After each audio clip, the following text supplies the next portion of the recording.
Hello, Brett again, and welcome to the channel. In this video, I would like to discuss my journey to 10% body fat. So this was a goal that I undertook, and I think I have a little bit different perspective on it than what you see commonly in the industry. So I know this topic may not be that interesting or relevant to a lot of people on a weight loss journey. However, it's one that I would like to get out of the way. I think I have a little bit different perspective on how I got there. So I think a lot of the people out there that walk around at 10% body fat, have always been there or have been there for a long time.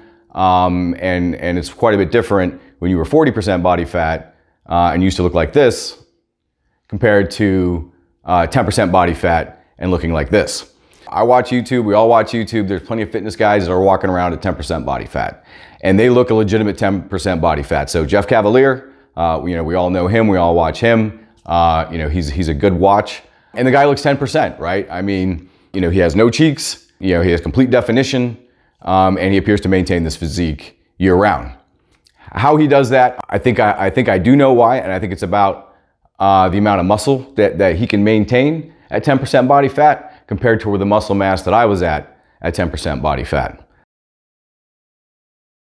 On December 21st, 2019, I had my first DXA scan. A DXA scan is a body composition scan. It stands for dual energy X-ray absorption. And it's really a medical grade examination. And it's basically a big flatbed scanner that you lay on. And a low intensity X-ray is used to get a composition of your body. Kind of does a cross-section slice of your body. So I found a place down in Boca Raton, Florida that would do a DXA scan. It was, I thought, very expensive. So it's listed for $150. However, if you keep an eye out for Groupons and other specials, you'll see you can get it for about half that price. So one of the first things I learned at my DXA scan is I did not estimate my body fat percentage correctly.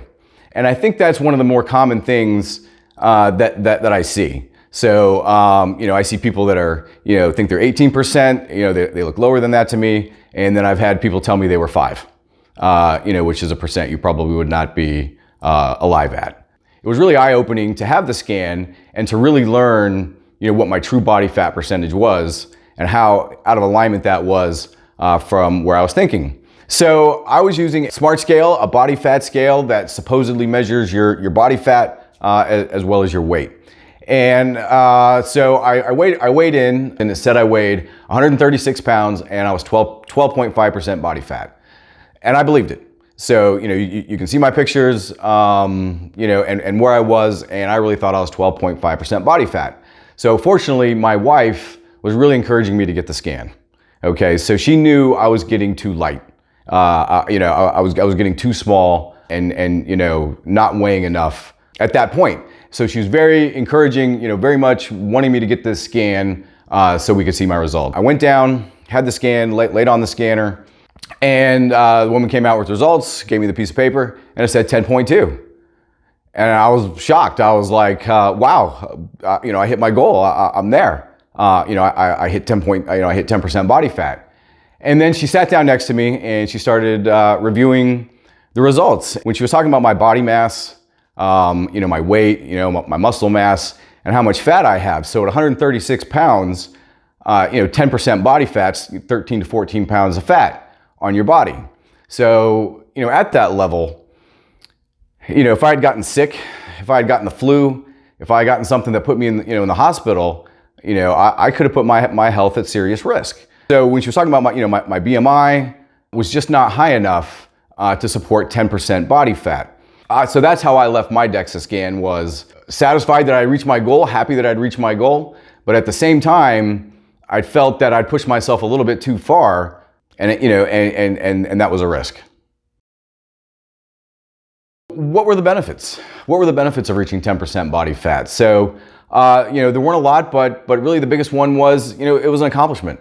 I achieved a goal. I achieved a major milestone. I achieved something, at 44 years old that most people will never achieve in their life. And that's going from 40% body fat to 10% body fat. So, I lost 100 pounds, I did that. And that's really the perspective that I have that I think is different than a lot of people. So yeah, it was a major goal. It was a major accomplishment. It was a major milestone. So 10% body fat, became more important to me when I got back from my Outward Bound, and and I had already lost 60 pounds, and I figured I would just keep going, and see what my limitations were, and see how far I could take this. And so I started looking at YouTube videos about 10% body fat, and researching what it takes to get there, and started to pepper my timeline with that. So that's another reason I wanted to make this video and get this out of the way, because I know it's a hot topic and a lot of people are searching for that, and my experience is different than I think a lot of other people's experiences and the way they represent that. So the other benefits are visible abs, right? You have full definition of your abs. At that 10% body fat, your skin really starts to turn into paper. So if you look at my skin now, right, and you squeeze it, like pinch an inch type thing, you can see how thick it is. So when I was at 10% body fat, it was paper. I mean, my fingers would basically touch together at that. So full definition, you can see everything, everything that you have. So veins, tendons, even things you may not want to see, are fully visible. I mean, other benefits would include, they're not benefits for 10% body fat, right? There's a lot of benefits to losing weight. There's a lot of benefits to losing 60, 70 pounds, right? Being able to tie your shoes. There's a lot of reasons to lose weight that I'm going to get into in a different video. But driving yourself to 10% body fat, the advantages down there are limited. What are the negatives? And the negatives definitely outweigh the positives for me, in my experience where I was. So the first negative is how it affected my sleep patterns. I would go to bed at 10 o'clock at night, but I could not sleep more than 5 or 6 hours consecutively. If I went to bed at 10 o'clock at night, my eyes would pop open at 3 or 4 in the morning, and I was awake. I wasn't groggy. they popped open, and I was ready to go, almost ready for a workout. And after doing some research and getting some understanding on that, there was really a primal reason for that.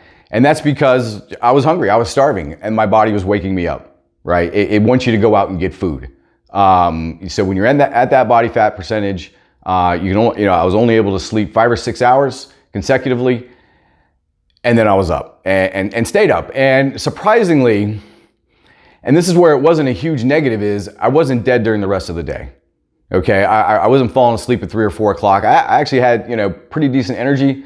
Getting up that early sometimes it would make me tired before 9 o'clock or 10 o'clock. I'd kind of be fighting it to stay up that long, but I was really trying to stay up as long as I could, which was 9 or 10 o'clock, because I knew I didn't need an alarm, and my body would be waking me up at 3 or 4 o'clock in the morning, with this drive for food. And it wasn't even that I was hungry. I didn't wake up with a growling stomach and hungry. I just woke up ready to go. The second negative that I can think of is I was cold. I still have a little bit of that now, but at 136 pounds, with skin as thin as that, I was freezing cold. And thankfully, I live in South Florida, and I was still keeping the house near 80 degrees. And it was a problem with the family. We had a lot of fights over the thermostat because I was simply so cold at that body fat percentage. It was really different because I used to be a person that had a problem with sweating and perspiring and controlling that. And then I went completely to the opposite of freezing cold and going to restaurants and movie theaters and things like that. I certainly had to have a jacket, a sweater, and I just felt really cold all the time. Another thing that was a negative that got a little bit weird was shopping for clothes. Obviously at 136 pounds, I was wearing a small shirt. I was okay wearing a small shirt. I had some definition, so a tighter shirt didn't bother me, but pants became a little bit weird. So as my weight loss progressed and as the journey progressed, obviously my weight went down, my sizes went down, my clothes got baggy, and I actually went through 2 belts, completely through 2 belts. So I saved a pair of shorts, the last pair of shorts that I was able to get into. These are 38s. size shorts, and what I don't have anymore, I threw away, is the button extender. So, or the pants extender. So I was wearing the elastic button extender to get me a little bit more to fit into these, and that was another, as I rocked myself back and forth, another thing that to move away from. So I started at 38-inch pants. The size went down and down, and then I got to 28. Which was amazing. But the problem is once you go thinner than, small, there's nothing smaller than 28 in the men's department, 28-inch waist pants. So once 28-inch pants started getting a little bit baggy, I actually had to move into the boys department, into the young men's department when I would shop. So after 28, I went to boys size 20. So my dress pants that I wear to work were boys size 20. And the last pair that I was buying was boys size 18. Which are very small, and I just found that a little bit awkward, a little bit different. I mean, it wasn't, again, a huge negative because it was so opposite of where I was. So at one level, I was proud, but I didn't want to be that thin, right? I didn't want to be a scrawny guy. I never wanted to be a scrawny guy. Don't want to be a scrawny guy now.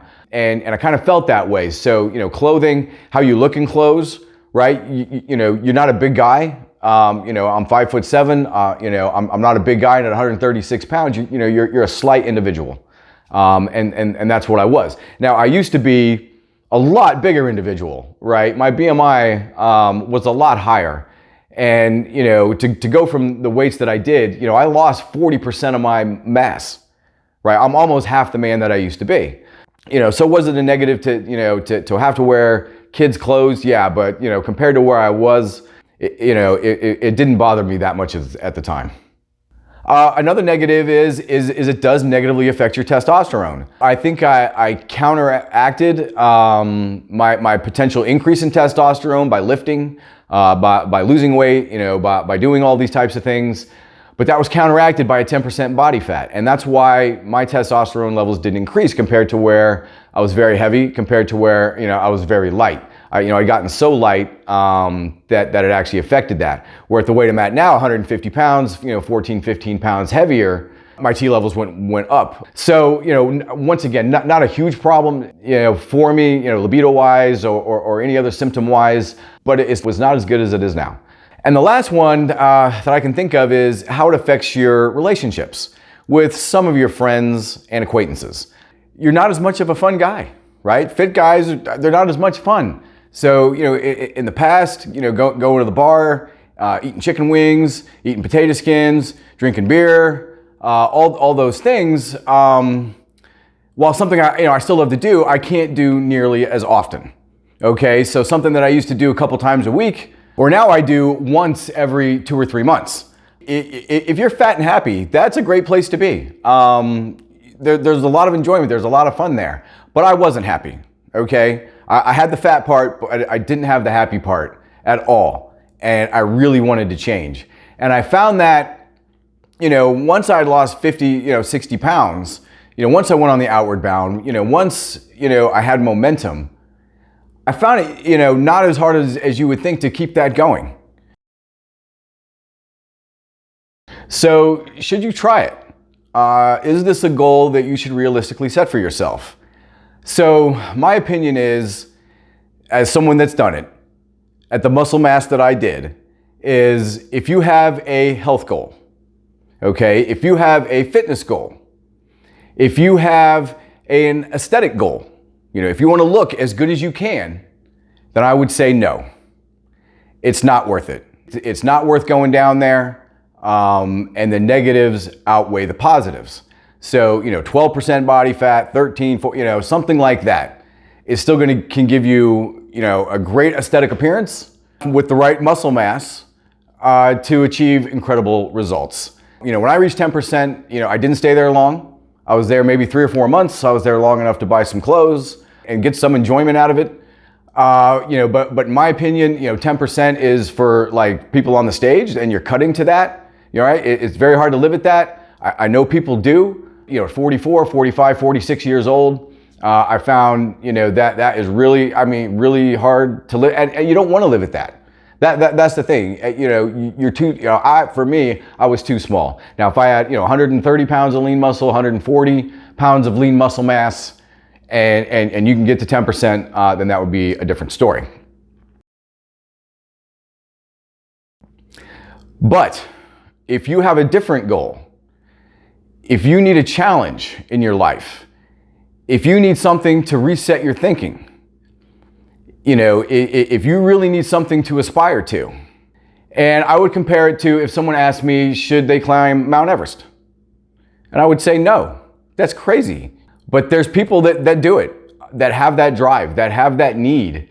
And if you have that need to climb that mountain and plant your flag on the peak of that mountain, then there's really no better feeling in the world. So that's really all I have to say on that journey and reaching that goal of 10% body fat. So I do have some more videos in mind that I think will help people on a weight loss journey that may be a little more helpful with a little bit more realistic, you know, and more achievable expectations and results. So stay tuned for those. So thank you for watching. If you find this content interesting, please subscribe to my channel, and good luck on your journey.